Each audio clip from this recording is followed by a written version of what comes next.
Biden's clearly weaponized and politicized DOJ as evidence of corruption against Joe Biden grows with each passing day. Today, earlier, the Attorney General, Merrick Garland, just rolled out a new strategy, to help shield the big guy and the entire Biden family operation, but especially Joe Biden. Because today, he announced the appointment of a special counsel to investigate possible Hunter Biden crimes, but of course he made no mention of President Joe Biden. Instead of appointing someone from outside of the government to lead this investigation, as by law, by the way, is recommended under Regulation 28 CFR 600.3, thanks to Greg Jarrett, Merrick Garland waved his magic wand and he just promoted David Weiss. That is the same federal prosecutor, the one who's been slow-walking the criminal probe into Hunter Biden for several years. He's the guy that allowed the statute of limitations to expire on multiple major felonies before, of course, then trying to put together that sweetheart, little deal with Hunter, no jail time, and tie it up with a neat little bow and, cover it all up, a sweetheart deal that no one else will get. That, of course, rejected by the federal judge, who thankfully in Delaware actually read the fine print in this. It was a complete get-out-of-jail-free card, a blatant attempt to sweep all Biden allegations, Joe and Hunter, under the rug without ever implicating the big guy or forcing his beloved son to go to jail. Weiss was gifting Hunter a deal that involved 2 misdemeanor tax violations. By the way, his office had recommended felonies, and of course the deferred gun charge that his own office had been saying, no. And in exchange, buried deep on page 15, Hunter got a get-out-of-jail-free card, a sweeping immunity deal for a variety of tax violations and drug crimes. And basically every crime possible in this time period could never be charged ever again. And then the judge said, did you need to put this in there? Oh, no, we didn't, Your Honor. And then the defense says, well, wait a minute, that's what we all agreed to. So let me be very clear. David Weiss is not to be trusted. This is a sham from the get-go. But don't take my word for it. 2 career IRS investigators, they were so appalled at the highly unusual way that Weiss conducted the entire investigation that they sacrificed their own privacy and careers to come forward as very credible whistleblowers, and they testified before Congress. Let's take a look back. In November of 2022, the statute of limitations was set to expire for the 2014 and 2015 charges in D.C., which included the 2014 felonies for the attempt to evade or defeat tax and fraud or false statement regarding bereavement income earned by Hunter Biden in those years. The statute of limitations had been extended through a tolling agreement with Hunter Biden's defense counsel, and they were willing to extend it past November 2022. Weiss allowed those to expire. I don't claim to be privy to United States Attorney Weiss or Attorney General Garland's communications, but United States Attorney Weiss told us that he was not the deciding person, that he had requested and was denied special authority after D.C. declined charges, and that if California declines, he will have to request special authorities again. I understood the gravity of those admissions. Whether full responsibility lies with United States Attorney Weiss or Attorney General Garland is for Congress, the Inspector Generals, and ultimately the public to decide. So who lied to the whistleblowers about the jurisdictional authority to charge? Did Weiss and Garland tell the truth, or did Weiss...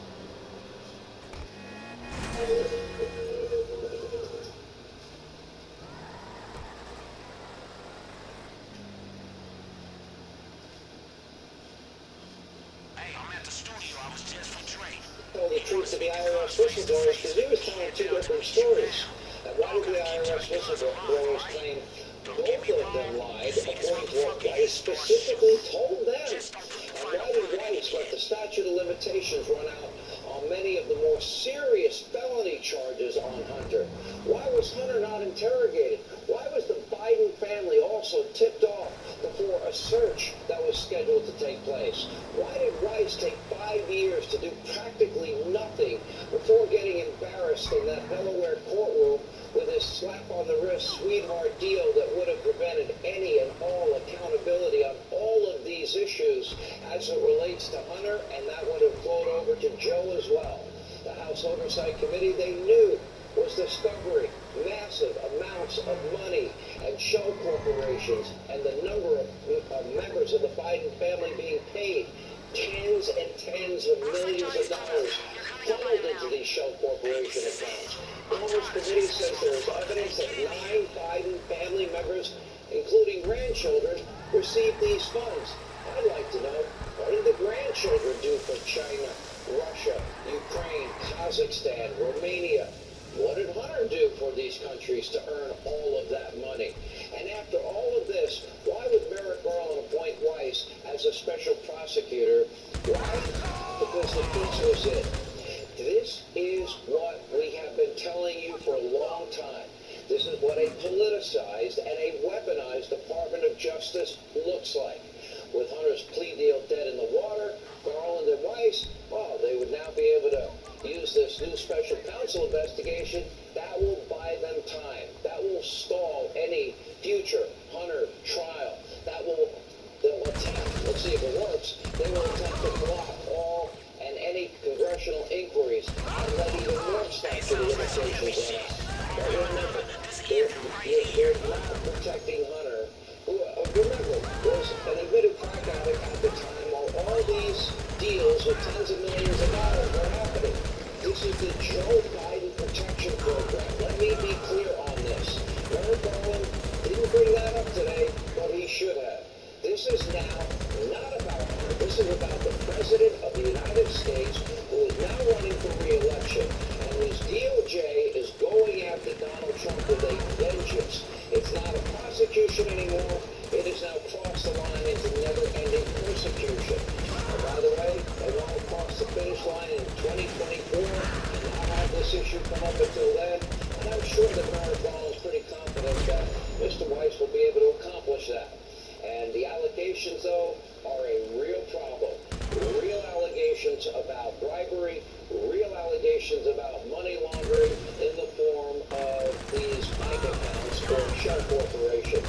As documented in that 1023 form, that trusted FBI source, trusted by the FBI because they paid the source over years, hundreds of thousands of dollars. That source accused Joe and Hunter of accepting, $5 million each from Burisma. $5 million they didn't want to pay.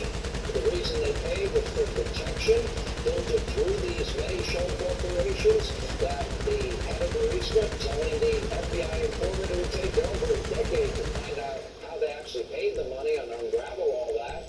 Coincidentally enough, Biden did protect Burisma by getting that prosecutor, by leveraging $1 billion to get this guy fired in 6 hours, which he accomplished for the company that was begging Hunter to please, we need DC help. Shortly after Burisma executives demanded that Hunter set up that phone call with Washington, D.C., that was on December 4th of 2015, that phone call happened. And immediately thereafter, Joe Biden began the process of demonizing the prosecutor that culminated in the $1 billion being leveraged. Now, the Bidens are not exactly known for being the smartest people. Joe, of course, boasted about his quid pro quo after leaving office. Take a look for yourself. I've gotten a commitment from Poroshenko and from Yatsenyuk that they would take action against the state prosecutor, and they didn't. So they said they were walking out to press conference. I said, we're not going to give you the $1 billion. They said, you have no authority. You're not the president. The president said, I said, call him. I said, I'm telling you, you're not getting the $1 billion. I said, you're not getting the $1 billion. We've been meeting here, and I think it was, 6 hours. I said, we're in 6 hours. And the prosecutor's not fired. You're not getting the money. Oh, son of a... got fired. And they put in place someone who was solid. They fired him in 6 hours, and guess what? As a result, well, let's see. You put somebody in there solid. And Hunter continued to get paid, enriched, the Biden family enriched based on Joe's actions. The very thing that 1023 form accused Joe Biden of. Add to all of this, Mueller's latest memo with bank records showing a whopping $20 million of money. This is his third memo, by the way, from Russia, Romania, Ukraine, China, Kazakhstan. We went into great detail last night, pouring into the accounts of the Biden family and Biden family members and associates. We now have photographic evidence and testimony from 2014 and 15 revealing that then Vice President Joe Biden, in fact, met with several of Hunter Biden's foreign business partners, either over the phone or in person. Beautiful dinners at Cafe Milano, including a corrupt individual from Kazakhstan, including the former First Lady of Moscow, a Russian oligarch who sent Hunter a whopping $3.5 million wire for consulting, along with an additional, later, $120 million plus investment in their real estate fund. And according to testimony from Hunter's business partner, Devin Archer, pictured here with Joe and Hunter on a golf course, also testified Joe participated to his knowledge in at least 20 of these phone calls that he witnessed with Hunter's foreign business partners. Now, of course, as most of you know, Biden was telling a much different story on the campaign trail. He swore over and over and over again. He never talked to Hunter, his brother, or anybody for that matter, that he ever discussed the foreign business deals at all. Never, ever, ever, ever. Take a look. Mr. Vice President, how many times have you ever spoken to your son about his overseas business dealings? I've never spoken to my son about overseas business. I've never discussed with my son or my brother or anyone else anything having to do with their businesses, period. And what I will do is the same thing we did in our administration. There'll be an absolute wall between personal and private. Now, based on everything we know from hard evidence, Joe Biden lied, flat out lied to the American people during that campaign. And guess what? Those lies continued all throughout his presidency up until, maybe about 3 weeks ago. Take a look. There's this testimony now where one of your son's former business associates is claiming that you were on speakerphone a lot with them, talking business. Is that what? Never talked to his I knew you'd have a lousy question. Well, why is that a lousy question? Because it's not true. How involved were you with your son?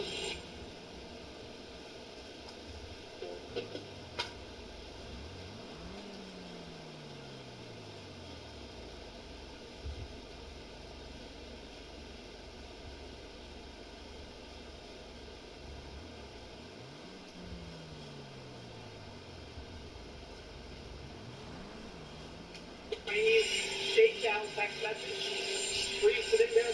Were you involved? Were you involved? Were you? No.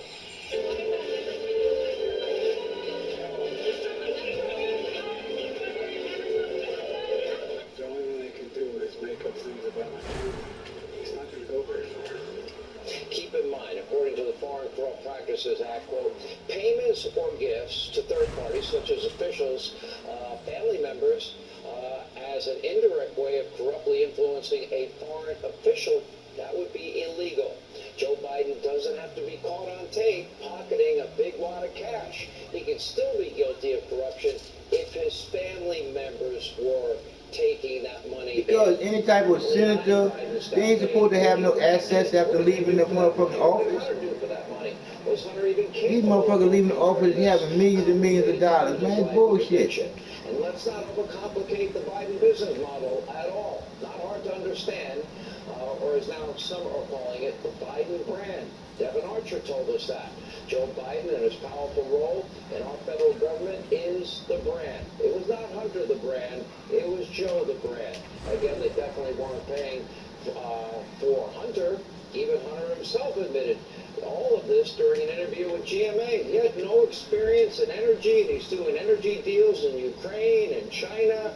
Amazing amounts of money for somebody with no experience at all. Take a look. Hunter in his own words. What were your qualifications to be on the board of Burisma? Well, I was vice chairman of the board of Amtrak for 5 years. I was the chairman of the board of the UN World Food Program. I was a lawyer for Boies Schiller. Legal line lawyer. The most prestigious law firm names in the world. You didn't have any extensive knowledge about natural gas or Ukraine itself, though. No, but I think that I had as much knowledge as anybody else that was on the board. If not more. In the list that you gave me of the reasons why you're on that board, you did not list the fact that you are the son of the vice president. Yeah, no, What role do you think that played? I think that it is impossible for me to be on any of the boards that I just mentioned without saying that I'm the son of the Vice President of the United States. Oh, I was on the board of Amtrak and the UN Food Program, and I'm a lawyer.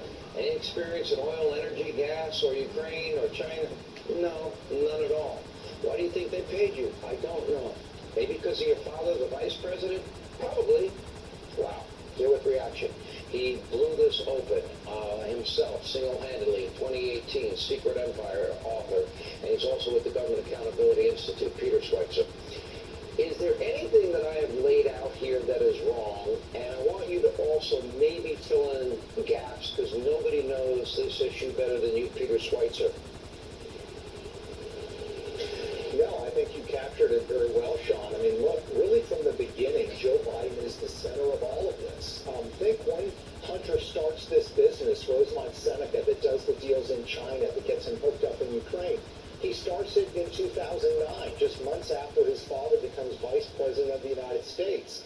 Up until that point, Sean, he had been a lobbyist for entities in Delaware lobbying his own father. So the entire business enterprise was centered around his father's elevation to the vice presidency. And then you look at the deals in China.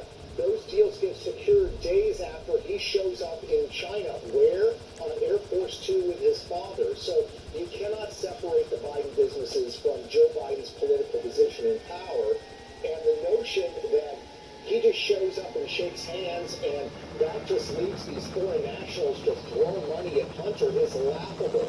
These foreign nationals are sending money to Hunter Biden and the Biden family because they know it's going to give them special access and possible favors with the vice president of the United States. We allowing criminals to run our fucking business. We ain't nothing but a bunch of stupid fucking guinea pigs.